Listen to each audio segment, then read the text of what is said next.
డిబేట్లో మాట్లాడాలి, మన సంపూర్ణ మాట్లాడాలి. నిజం, దీనికంటే వాళ్ళు 100 రెట్లు బెటర్ చెప్తున్నారు కదా. 2 ఏళ్ల పాలన చెప్తున్నారు కదా, దీనికంటే వాళ్ళు 100 రెట్లు బెటర్.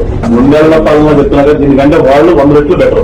ఇంకా దురదృష్టం ఏంటంటే మంచి చేసిన నాయకుడిని మేము మా గోదావరి జిల్లాలో మీరు మంచి చేసి అంత మంచి చేసిన మిమ్మల్ని ఓడించినందుకు మాకు ఈ శాపనాకరమేమో మా అక్క రైతులకి. ఎందుకంటే సార్ మీలాంటి నాయకుడు ఇండియాలో మీలాంటి నాయకుడు పుట్టరు సార్. గుర్తు చేసుకుంటున్నామన్నా గుండె మీద మట్టు మాయన్నా తప్పు మాదే జగనన్నా తన్లాట పడుతున్నమే అన్నా పేదోళ్ళ గుండెలల్లా దుఃఖమే పొంగుతుంది